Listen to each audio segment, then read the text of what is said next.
Welcome back to the Solid Rock Personal Training Podcast. I am your host, Coach D, and today we are going to talk about Murph. We have Memorial Day coming up, and gyms all over the entire world, especially here in the United States, are going to be performing the Murph Workout, which is a very well-known hero workout. And who started these hero workouts is actually the sport of CrossFit. And what CrossFit did is really cool, is they took essentially military, firefighters, and police, people who have lost their lives in the line of duty or serving our country.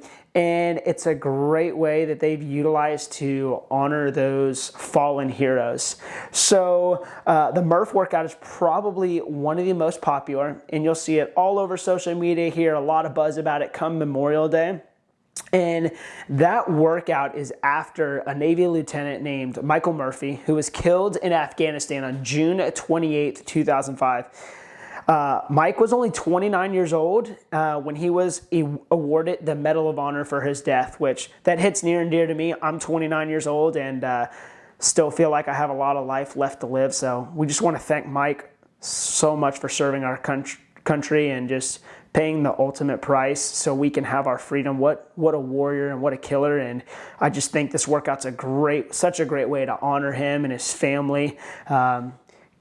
It's just absolutely incredible. And this workout is actually one of Mike's favorite. And Mike would do it with a 20-pound vest. So the workout is with a 20-pound weighted vest. It's a 1 mile run. It's 100 pull-ups in a row, 200 push-ups in a row, break them up as needed, 300 squats, and then you finish with a 1 mile run. So it's a very intense workout, very hard workout. People are left on the ground after it. You see people at the CrossFit Games who absolutely are crushed after this workout. And at Solid Rock in the past, we haven't done this workout, and I've actually got a lot of questions about that. And that's why we're shooting this topic today, is why don't we do the Murph workout, and what's kind of our philosophy behind that. So first and foremost, I just want to set the precedence that we love everything behind the Murph workout, the hero WOD, and what it represents. I believe it's such an incredible and an impactful thing to bring light to all of those who've paid the ultimate sacrifice in the line of duty and for our country. But to get into the topic of why we don't specifically do this workout at Solid Rock is because this is a very intense workout that requires a very, very, very high level of fitness, and it requires a lot of training leading up to it. What often happens in several gym owners that I know personally who own CrossFit boxes that I've talked to around the country, what happens is people get psyched up for this. It's a great community event. They come out, they do this workout, but what ends up happening is a lot of people get it put at risk for something called rhabdomyolysis, where their muscles actually begin to break down, and that's an extremely scary thing and puts your health at severe risk.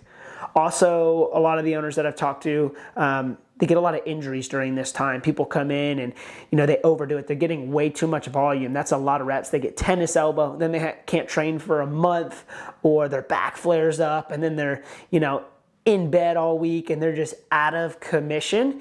And, that's something we want to avoid at Solid Rock. We believe in quality over quantity. So this is a great cause. But the vast majority of the people we serve here at Solid Rock are busy adults who are looking to live an active lifestyle. They already have stressful jobs. They have kids at home. And what we don't want to do is place a lot more stress on them through an insanely hard workout. So I believe this workout can be done for the general population of busy adults, but I believe it needs to be done very smart. If you have a high fitness level, I would say if you're under the age of, 35 and you're extremely fit, I say, you know what, and you want to have some fun and you can rep out pull-ups and push-ups and you're strong and have good form on everything, you know what, I say go for it. Have some fun with it. What a great way to bring honor to Michael Murphy and his family. But you know what, if you're busy and you got a lot of stress in your life and you're still just new to your fitness and you're building in your fitness, there's a lot smarter way to do this, and there's multiple ways to break this down. You could do it in many different fashions.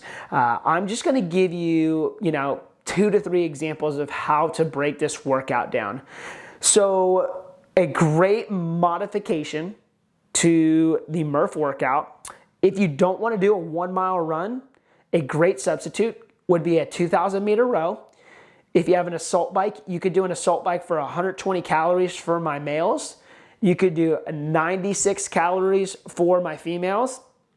And then if you have a Concept 2 bike erg, males could do 4,000 meters on that. And then females could do 3,200 meters. And that would be your substitute for that 1 mile run. And then the next thing in the typical Murph workout is 100 pull-ups. So another substitute for that could be 25 to 50 pull-ups. For the vast majority of you though, I really like an inverted row, and I would like for most of you to shoot for about 50 to 100 inverted rows. So somewhere in between where you can focus on really good form, squeeze and activate your muscles rather than hanging from a pull-up bar for a long time. Those elbows are going to start to flare up, and we just want to keep you safe. We want to prevent overuse and help you train smart. And then the next part of that Murph workout would be 200 push-ups. A great modification to this to take some stress out of that elbow, out of the shoulder, and out of the wrist is to elevate the hands. It's going to take some of the pressure off. It's going to make the push-up a little bit easier. And I want you to shoot for somewhere between 100 and 200 reps right here. Depending on your fitness level, you might even pull the reps back a little bit. 200 might be easy for you, elevated push-ups, and 100 might be challenging for some of you. So play with it and change the elevation. If you cannot get through about, 30 unbroken push-ups with your hands elevated, make it a higher surface so you're not there all day on those push-ups, but really make sure you keep that core tight and those glutes activated so you can avoid that low back pain later on. The next part of that Murph workout is 300 squats. So this is a part of the workout where I see people's form break down a lot. So when I'm in a squat pattern and my chest drops to my knees, that means I'm pulling with my low back. People rep these out, they go super fast, they don't get full range of motion, they don't lock it out at the top, activate their glutes, which the glutes naturally protect the low back. So a better way than just doing 300 body weight squats would be about 150 to 300 box squats. So get a box that's gonna get you to about 90 degrees. Sit to that box and then stand tall and squeeze your glutes. A great way to keep a nice flat back rather than dropping that chest and getting sloppy with your squats is reaching those arms out in front of you like you're trying to touch your fingertips to the wall in front of you. If you work out at Solid Rock, we do something called a PVC zombie squat. So thinking of that zombie position when you're squatting, especially with a lot of reps, is gonna help protect your back and keep you in a nice, safe place. Then the last part of the workout's a 1 mile run. And remember, instead of that 1 mile run, you could substitute it with a 2,000 meter row, 120 for my males or 96 for my females calorie assault bike. Or you could do 4,000 for my males, 3,200 meters on a Concept 2 bike erg. That is just one modification to the Murph workout. Another way to break this up would be to break it up into rounds. So use that exact same workout that I just gave you as the modification, but do the math on it and then break it up into rounds. You could break it up into 5 rounds. You could break it up into 10 rounds.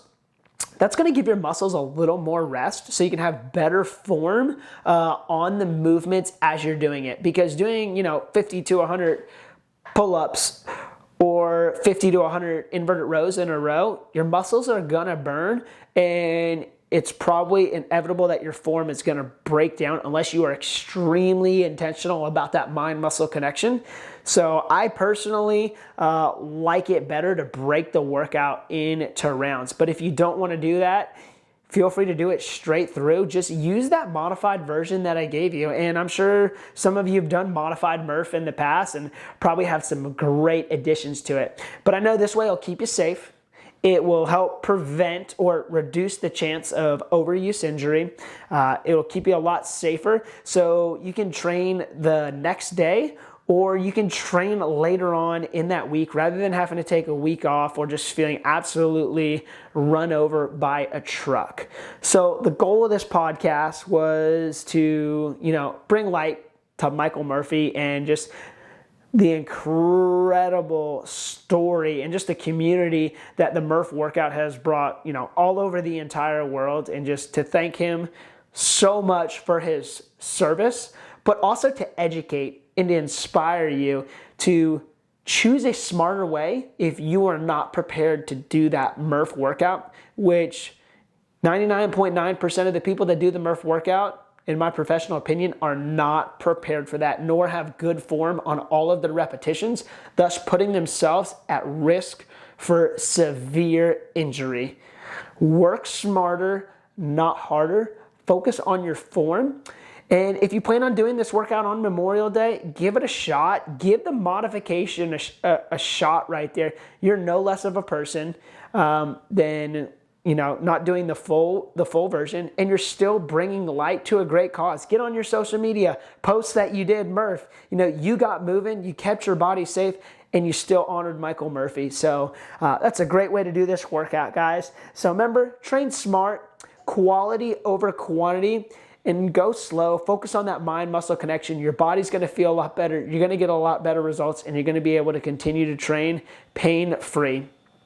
If you enjoyed this podcast, it would mean the world to me if you were to like it, share it on whatever platform you're consuming it on, and I hope you have a fantastic day. Let's rock.